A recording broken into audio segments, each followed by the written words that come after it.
नमस्कार। संसदीय समितियों की रिपोर्ट पर हमारे खास कार्यक्रम कमेटी रिपोर्ट में आपका स्वागत है। मैं हूं सूरज मोहन झा। ग्रामीण भारत के हर घर में घरेलू नल कनेक्शन द्वारा पीने योग्य जल पहुंचाने के लक्ष्य के साथ जल जीवन मिशन की शुरुआत की गई। साल 2022-23 के लिए बजटीय आवंटन में 67,221 करोड़ रुपए जल शक्ति मंत्रालय के पेयजल और स्वच्छता विभाग को आवंटित किए गए हैं। संसद की जल संसाधन से जुड़ी संसदीय समिति ने बजट सत्र में जल शक्ति मंत्रालय के पेयजल और स्वच्छता विभाग के साल 2022-23 के अनुदान मांगों को लेकर अपनी रिपोर्ट संसद में पेश की है। संसदीय समिति ने अपनी पड़ताल में न सिर्फ सभी पहलुओं की समीक्षा की, बल्कि जल जीवन मिशन और स्वच्छ भारत मिशन ग्रामीण के प्रभावी क्रियान्वयन के लिए महत्वपूर्ण सुझाव भी दिए हैं।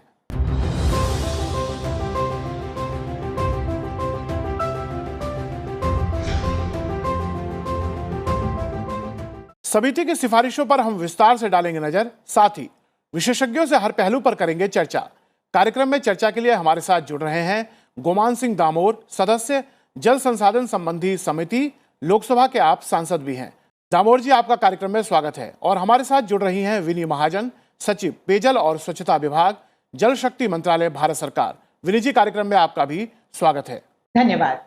चर्चा शुरू करने से पहले हम आपको बता दें कि जल संसाधन से जुड़ी संसदीय समिति की जिस रिपोर्ट की आज हम बात करने जा रहे हैं, उसे बजट सत्र के दौरान 23 मार्च को संसद में पेश किया गया था। संसदीय समिति ने जल जीवन मिशन और स्वच्छ भारत मिशन ग्रामीण विषय की विस्तृत पड़ताल की और सुधार के लिए कई अहम सुझाव भी दिए हैं। संसद की जल संसाधन से जुड़ी संसदीय समिति ने बजट सत्र में जल शक्ति मंत्रालय के पेयजल और स्वच्छता विभाग के साल 2022-23 की अनुदान मांगों को लेकर अपनी रिपोर्ट संसद में पेश की।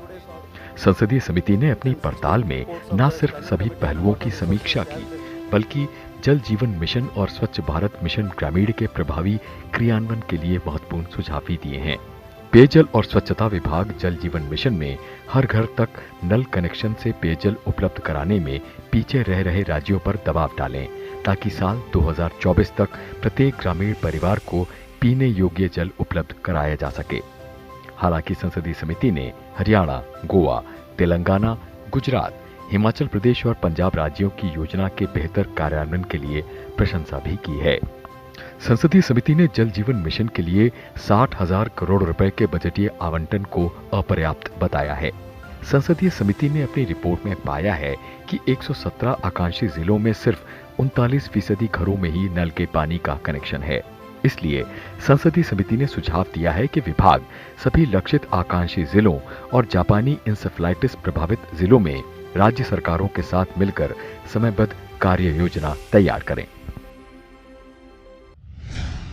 जो जल जीवन मिशन भारत सरकार की एक महत्वाकांक्षी योजना है, जिसमें ग्रामीण भारत में हर परिवार को शुद्ध पेयजल पानी नल के द्वारा उपलब्ध कराने की यह योजना है, जिसकी प्रगति रफ्तार भी ठीक ठाक चल रही है, ऐसा संसदीय समिति ने अपनी पड़ताल में पाया है। आप किस तरह से इसे देख रही हैं और क्या कार्य योजना है मंत्रालय की? जैसा कि हम सब जानते हैं, माननीय प्रधानमंत्री जी ने 15 अगस्त 2019 के दिन ये घोषणा की थी कि समूह हिंदुस्तान कोशिश करेगा कि 5 वर्ष के भीतर अपने सभी ग्रामीण इलाकों में हर घर में शुद्ध पेयजल की व्यवस्था की जाए। और इसके चलते एक बहुत ही मजबूती से कदम लेते हुए जल जीवन मिशन की तैयारी की गई। गाइडलाइंस माननीय प्रधानमंत्री जी ने 25 दिसंबर 2019 को जारी करी और उस उपरांत सभी राज्यों ने और केंद्र शासित प्रदेशों ने इस पर कार्य शुरू किया। हम ये भी जानते हैं कि जब ये मिशन का शुरू हुआ, जब इसके बारे में विचार हुआ, तब भारतवर्ष में केवल 3 करोड़ 23 लाख के करीब घरों में शुद्ध पेयजल मिलता था, जबकि कुल घरों की संख्या 19 करोड़ से भी अधिक है। तो इतने कम, इतने लो बेस से शुरू की गई ये मिशन और इसका लक्ष्य था 100% सैचुरेशन, मतलब कोई भी पीछे ना छूटे, हर घर में ये व्यवस्था करनी है। और इसके लिए जो धनराशि थी वो भी केंद्र सरकार ने उसका उचित उपबंध किया। तो हम उसके चलते ये देख रहे हैं कि सभी राज्यों ने, सभी केंद्र शासित प्रदेशों ने बहुत उत्साह से इस मिशन को आगे बढ़ाया है और इस थोड़े से समय में ही हम जो 3 करोड़ 23 लाख की एक उससे शुरू किया था हमने एक बेस से, वो अब 9 करोड़ 65 लाख से भी बढ़ गई है। अर्थात हमने जितना इतने वर्षों में 2019 तक प्राप्ति की, उससे दुगनी प्राप्ति इन 2-2.5 सालों में कर ली है। और हम सब ये भी जानते हैं कि ये सिर्फ देश के लिए नहीं, पूरे विश्व के लिए बहुत मुश्किल समय था, क्योंकि इसके दौरान कोविड का भी प्रकोप था। तो उसके बावजूद ये बहुत बड़ी उपलब्धि जो की गई है, और आज की तारीख में 50% से भी ज्यादा, 50% से भी ज्यादा ग्रामीण घरों को शुद्ध पेयजल दिया जा रहा है। और मैं ये भी आपसे साझा करना चाहूंगी कि ये केवल एक नल लगा के पानी देने की स्कीम नहीं है। नल से जो पानी दिया जाएगा वो उचित मात्रा में दिया जाएगा, कम से कम 55 लीटर प्रति व्यक्ति प्रतिदिन। उसकी जो क्वालिटी है वो क्वालिटी भी उचित होगी, बीआईएस जो स्टैंडर्ड्स हैं उसके मुताबिक सही क्वालिटी का पानी दिया जाएगा, और उसको रेगुलरली, ताकि लोगों को पता हो कि हमें इस दौरान इन घंटों में पानी आएगा और उसका वो उपयोग कर सकें अपनी रोजमर्रा की जिंदगी में। तो क्वालिटी, क्वांटिटी, रेगुलरिटी एंड इसकी सस्टेनेबिलिटी के आगे चलते हर साल, हर 365 दिन साल में और साल के बाद साल ये मिलता रहे, इसकी ये परियोजना है।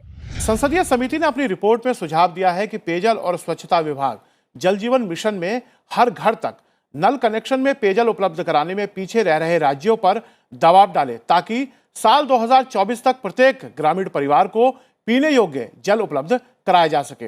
हालांकि संसदीय समिति ने हरियाणा, गोवा, तेलंगाना, गुजरात, हिमाचल प्रदेश और पंजाब राज्यों की योजना के बेहतर इंप्लीमेंटेशन के लिए प्रशंसा भी की है। संसदीय समिति ने जल जीवन मिशन के लिए 60,000 करोड़ रुपए के बजटीय आवंटन को अपर्याप्त बताया है। वीरी जी, एक बड़ी चुनौती जो 2024 तक जल जीवन मिशन को लेकर है, वो संसदीय समिति ने अपनी पड़ताल में पाया है कि कुछ राज्यों में रफ्तार अच्छी है, उन्होंने 100% के लक्ष्य को प्राप्त कर लिया है, कुछ राज्यों ने 80% तक के लक्ष्य को पा लिया है, लेकिन कई राज्यों में जो रफ्तार है वो काफी धीमी है। और संसदीय समिति का सुझाव है कि आपका विभाग राज्यों के साथ मिलकर इस पर काम करे। संसदीय समिति ने ये जो चिंता व्यक्त की है, हमारी चिंता भी है, पूरे देश की चिंता है। और मुझे ये बताते हुए खुशी है कि कमेटी ने जो नोट किया था कि जो राज्य जिनमें अभी 40% भी घरों को उचित मात्रा में जल जीवन मिशन के तहत पानी नहीं दिया गया, उनमें से कुछ राज्यों ने ये व्यवस्था अब तक कर ली है। तो अब हमारे पास 6 ऐसे राज्य बचे हैं जिनमें के 40% से कम है मात्रा, और उन पे पूरा ध्यान केंद्रित किया जा रहा है। हम उनके अलावा उन 7 राज्यों और केंद्र शासित प्रदेशों को भी बहुत गंभीरता से दे रहे हैं जिन्होंने अभी तक 40 से 50% ही प्राप्ति की है। अर्थात उनमें ये जो 13 राज्य हैं, ये इनमें 50% अभी उपलब्धि नहीं प्राप्त हुई, और इनके जो बचते कार्य हैं वो पूरे देश के बचते कार्यों का तकरीबन 95% इन 13 राज्यों में है। तो हम इन राज्यों से बहुत विस्तार में बातचीत कर रहे हैं, और अभी पीछे भी एक नेशनल कन्वेंशन करके इनके साथ चर्चा की, और इन सभी राज्यों ने हमें पूरा ये भरोसा दिया है कि जो भी प्लानिंग से लेकर टेंडर और उसके बाद काम को तुरंत शुरू करने के लिए जो भी कदम उठाने हैं, उन्होंने उनके सारी व्यवस्था कर ली है।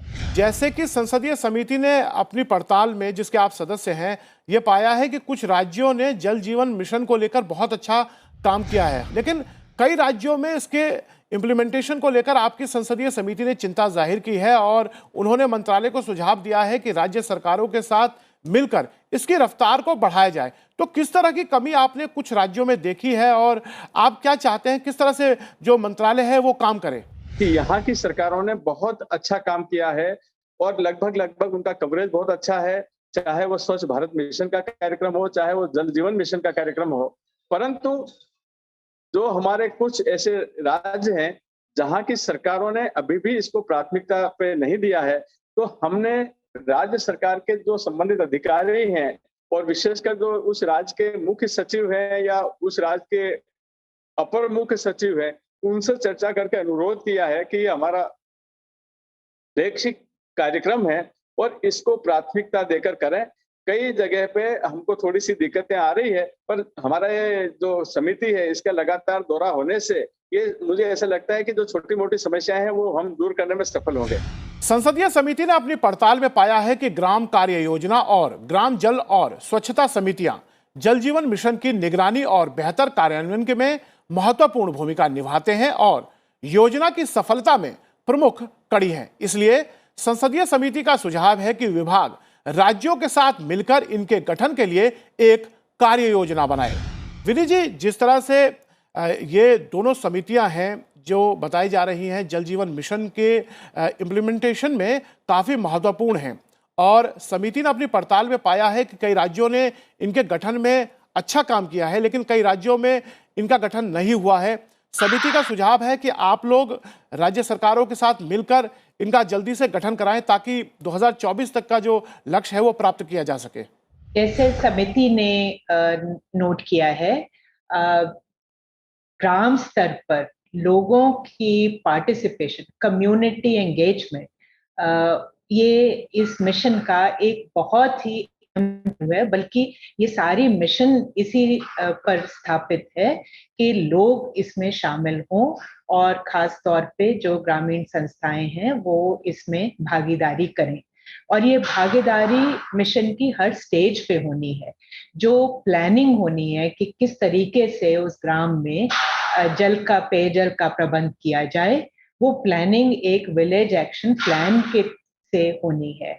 और प्लानिंग के बाद जो काम जब प्रगति पे आता है तो उस पे भी village water and sanitation committee, पानी समिति ने निगरानी रखनी है।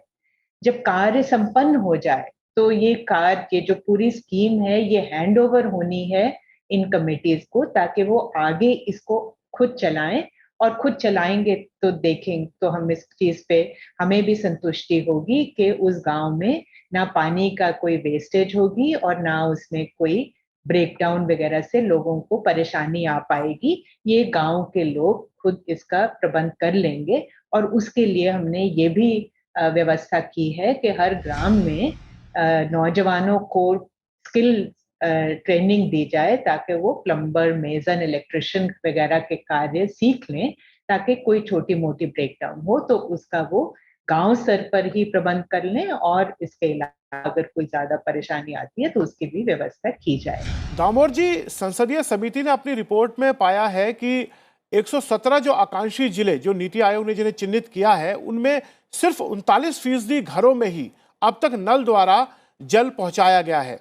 संसदीय समिति ने कहा है कि राज्य सरकारों के साथ मिलकर इसकी रफ्तार आकांक्षी जिलों में बढ़ाई जाए। साथ में जापानी इंसेफेलाइटिस से जो प्रभावित जिले हैं, जो खासतौर से आकांक्षी जिलों में भी हैं, उन पर भी खास ध्यान दिया जाए। आपने क्या कुछ पाया अपनी पड़ताल में? आपने बहुत अच्छा प्रश्न पूछा। जो हमारे आकांक्षी जिले हैं ये वो जिले हैं जो डेवलपमेंट के पैरामीटर में सबसे पिछड़े हुए जिले हैं और चूंकि अब इन जिलों में हमको तेजी से विकास करना है और सामान्य जिलों की बराबरी पे लाना है तो हमको ज्यादा ताकत लगाना पड़ेगी।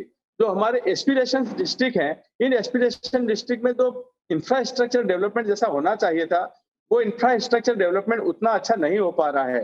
तो अब हम धीरे धीरे प्रयास ये कर रहे हैं कि इन जो हमारे एस्पिरेशन डिस्ट्रिक्ट्स हैं इनको प्राथमिकता दे करके और तेजी से काम करके यहाँ पर हम जो सामान्य जिले हैं उनके बराबरी पर आ जाएं। ये बात सही है, पर ये एस्पिरेशन डिस्ट्रिक्ट अपेक्षाकृत कठिन डिस्ट्रिक्ट है और इन कठिन डिस्ट्रिक्ट में काम करना भी थोड़ा सा मुश्किल है। विनी मैम, जिस तरह से जो ये आकांक्षी जिले हैं, जो पिछड़े जिले हैं, उसमें संसदीय समिति ने अपनी पड़ताल में पाया है कि 39% घरों तक ही अभी नल के द्वारा कनेक्शन किया गया है। साथ में जापानी बुखार जो इंसेफेलाइटिस है, उस प्रभावित क्षेत्रों में भी अलग से कार्य योजना की सिफारिश संसदीय समिति ने की है। किस तरह से आपका विभाग इस पर काम कर रहा है? कमेटी ने जैसे कहा है कि हमें सबसे पहले उन क्षेत्रों की तरफ ध्यान केंद्रित करना चाहिए जहां पे स्वच्छ पानी ना मिलने के कारण बीमारी फैलती है। तो JEAS अफेक्टेड जो राज्य हैं, उनमें जो संबंधित जिले हैं, में हम बहुत ध्यान दे रहे हैं कि जल्द से जल्द वहां पे स्वच्छ पेयजल उपलब्ध किया जाए। और इसी तरह और भी जो हमारे प्रायोरिटी एरियाज हैं, जैसे कि जो हमारे एस्पिरेशनल डिस्ट्रिक्ट्स हैं, प्रधानमंत्री जी ने इस पे बहुत जोर दिया है कि जो बहुत पछड़े जिले थे, जिनमें बहुत कार्य करने की जरूरत थी, उनमें हम प्रायोरिटी दें, अपना ध्यान केंद्रित करें। इसी तरह पूरे भारत भर में गाँव में स्कूल होते हैं, आंगनवाड़ी सेंटर हैं, जिनमें अगर पीने के पानी की सही व्यवस्था ना हो तो हमारे बच्चों को बीमारियां होंगी। तो इन सभी चीजों पर ध्यान केंद्रित करते हुए बहुत कामयाबी प्राप्त भी हुई है। 80% से ज्यादा स्कूलों में पेयजल, स्वच्छ पेयजल प्राप्त दिया गया है। 75% के करीब आंगनवाड़ियों में दिया गया है। जो कि हमारे एस्पिरेशनल डिस्ट्रिक्ट्स बहुत पीछे थे, उनको भी आगे लेके आया गया है और तकरीबन वो बाकी भारतवर्ष के बराबर पहुंच रहे हैं। इसी तरह JEAS अफेक्टेड जो हमारे जिले हैं, उनमें भी सब जगह स्कीम्स चल रही हैं, कार्य प्रगति अधीन है और हमें पूरा विश्वास है कि इस साल में हम, कमेटी की भी यही सिफारिश है और हम भी यही चाहते हैं, राज्य सरकार भी इस पर हमें पूरा सहयोग दे रही है और पूरा कार्य तेजी से कर रही हैं कि उन सब में तुरंत पानी की, स्वच्छ पानी की व्यवस्था की जाए। भारत सरकार की जल शक्ति मंत्रालय और खासतौर से पेयजल और स्वच्छता विभाग जल जीवन मिशन के बेहतर इम्प्लीमेंटेशन के लिए काम कर रहा है और संसदीय समिति ने भी इसकी प्रशंसा की है और कहा है इसकी रफ्तार को थोड़ा सा बढ़ाने की जरूरत है। अब हम जल जीवन मिशन से स्वच्छ भारत ग्रामीण की तरफ चलते हैं। गुमान सिंह दामोर जी, आपसे जानना चाहेंगे, आप लोगों ने जल संसाधन समिति में पेयजल और स्वच्छता विभाग के अनुदान की मांगों 2022-23 की समीक्षा की, पूरी तरह से आपने इसके मुद्दों की पड़ताल की है, जिसमें खासतौर से जल जीवन मिशन और स्वच्छ भारत अभियान ग्रामीण शामिल रहा। अगर मैं जल जीवन मिशन की बात करूं, जिसमें लक्ष्य रखा गया है 2024 तक भारत के सभी गांवों में, खासतौर से ग्रामीण भारत के सभी गांवों में नल द्वारा पेयजल उपलब्ध कराने का, आप लोगों ने अपनी पड़ताल में क्या पाया और किस तरह के सुझाव रहे? देखिए, नल से जल यह एक बहुत बड़ा कार्यक्रम है और हमारा एक फ्लैगशिप प्रोग्राम है। जितना सुनने में आसान है, हर घर नल से जल, ये उतना ही चुनौती भरा कार्य है। ग्रामीण क्षेत्रों में नल से पेयजल उपलब्ध करवाना और वह भी गुणवत्ता युक्त, ये हमारे देश के यशस्वी प्रधानमंत्री परम आदरणीय मोदी जी की सोच है और इसके ऊपर हम क्रियान्वयन कर रहे हैं। और ये आजादी के बाद पहली बार हमारे देश के यशस्वी प्रधानमंत्री परम आदरणीय मोदी जी ने इस ऊपर ध्यान दिया और इसके ऊपर तेजी से काम कर रहे हैं। दूसरा सवाल स्वच्छ भारत मिशन का। स्वच्छ भारत मिशन जो है, ये दुनिया का एक चुनौती भरा मिशन है और सबसे कठिन इसको मैं मानता हूं कि हमारी हजारों साल पुरानी जो आदतें हैं, उन आदतों में बदलाव ला करके हम जो स्वच्छता की तरफ कदम बढ़ा रहे हैं और इस स्वच्छता के कदम में जो हमारे देशवासियों ने जो अभूतपूर्व सहयोग किया है, वह प्रशंसनीय है। हमारे देश के यशस्वी प्रधानमंत्री परम आदरणीय मोदी जी ने इस चुनौती को स्वीकार करके और इस अभियान को लागू किया। आज हम देखते हैं कि जब हम किसी गांव में जाते हैं तो गांव आपको साफ सुथरा मिलेगा, वहां पे नाली बनी हुई मिलेगी, गंदे पानी की निकासी के लिए है, जो सॉलिड वेस्ट मैनेजमेंट है उसके लिए है, व्यवस्था है। और तो और अब जो हमारे ट्राइबल एरियाज के गांव हैं, उनमें भी कूड़ा कचरा इकट्ठा करने के वाहन हमको दिख जाते हैं। मैं आपको बताना चाहता हूं कि आज हमारी माताओं और बहनों की आदतों में इतना परिवर्तन आ गया कि पहले वो सुबह उठ के झाड़ू लगा करके कचरा एक बाल्टी में लेके और घर के बाहर फेंक देती थी। अब वो बाहर नहीं फेंकती हैं, अब वो वाहन का इंतजार करती हैं और जब वाहन आता है तब वो कचरा उसमें डालती हैं। संसदीय समिति ने अपनी पड़ताल में पाया है कि स्वच्छ भारत मिशन ग्रामीण के बेहतर इंप्लीमेंटेशन और निगरानी के लिए हर 6 महीने में सामाजिक लेखा परीक्षा आयोजित कराना चाहिए। संसदीय समिति ने स्वच्छ भारत मिशन ग्रामीण के तहत उपलब्ध कराए जा रहे निधियों के सही से इस्तेमाल न होने को लेकर भी अपनी चिंता जाहिर की है। विनी मैम, जिस तरह से जो फंड है उसका सही से इस्तेमाल करने को लेकर संसदीय समिति ने सिफारिश की है, वैसे तो विभाग ने समिति को भी बताया है कि बीच में कोरोना महामारी के कारण इसका जो इम्प्लीमेंटेशन है वो प्रभावित हुआ था, लेकिन आप लोग अब इन सिफारिशों पर किस तरह काम कर रहे हैं?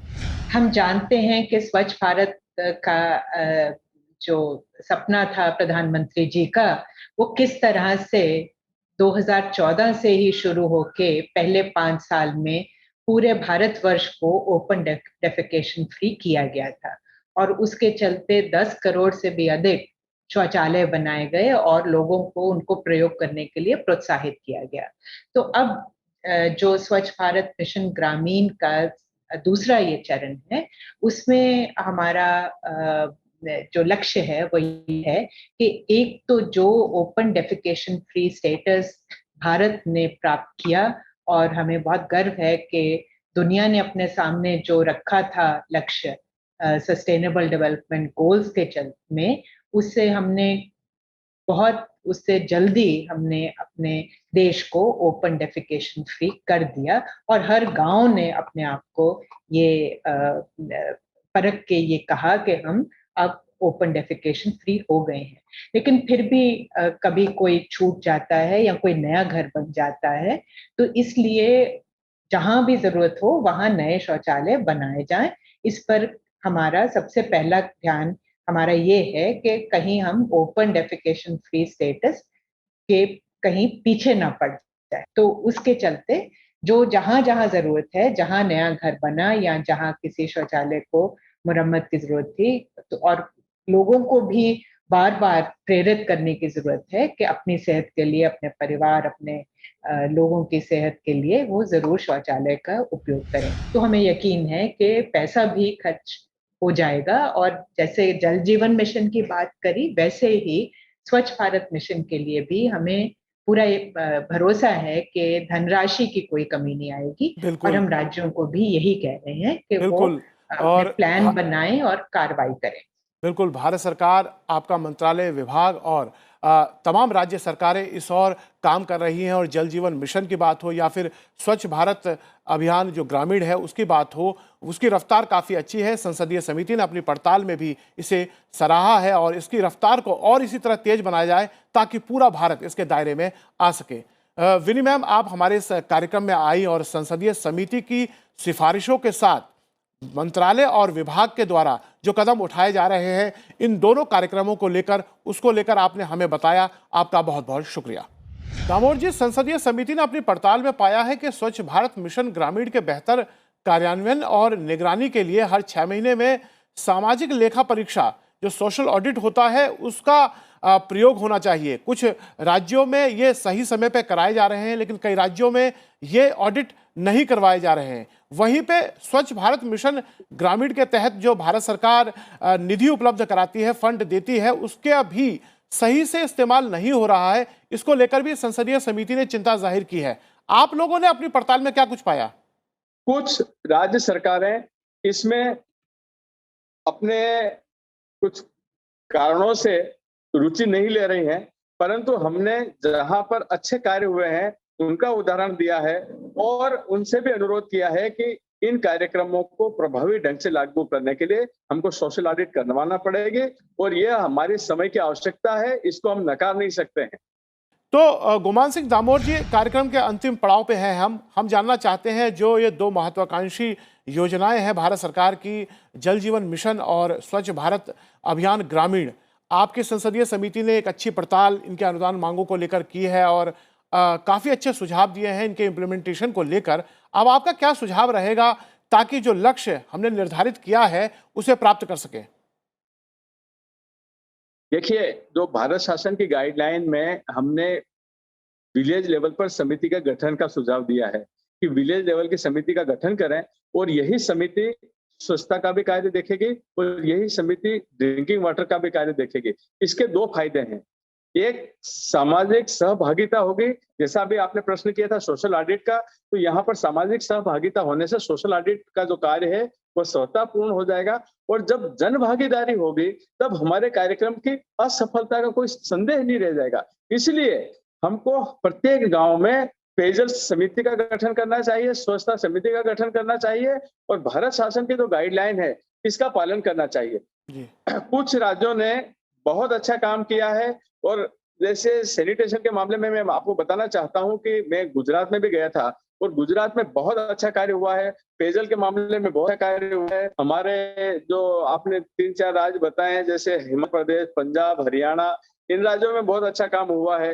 पर हमारे कुछ राज्य ऐसे हैं वहां पर अभी उनको थोड़ी सी इनिशिएट करने की जरूरत है और हम लगातार उन राज्यों से भी संपर्क कर रहे हैं ताकि हमारा जो फ्लैगशिप प्रोग्राम है ये 2024 तक पूरा हो जाए। गुमान सिंह दामोदर जी, आप हमारे कार्यक्रम कमेटी रिपोर्ट में जुड़े और समझाया कि किस तरह से संसदीय समिति ने इसकी पड़ताल की थी। उसका बहुत बहुत आपका शुक्रिया हमारे कार्यक्रम में जुड़ने के लिए। आप सबका इस चर्चा में हिस्सा लेने के लिए बहुत बहुत शुक्रिया। जल संसाधन संबंधी संसदीय समिति की रिपोर्ट से यह बात तो साफ हो जाती है कि जल जीवन मिशन और स्वच्छ भारत योजना ग्रामीण स्तर पर सामाजिक बदलाव के लिए एक प्रभावी कार्यक्रम है और इसके बेहतर कार्यान्वयन से ग्रामीण भारत की तस्वीर में बदलाव आ सकता है। तो कैसा लगा हमारा ये कार्यक्रम? आप अपना फीडबैक हमें संसद टीवी के सोशल मीडिया अकाउंट पर दे सकते हैं। मुझे दीजिए इजाजत और आप देखते रहिए संसद टीवी। नमस्कार।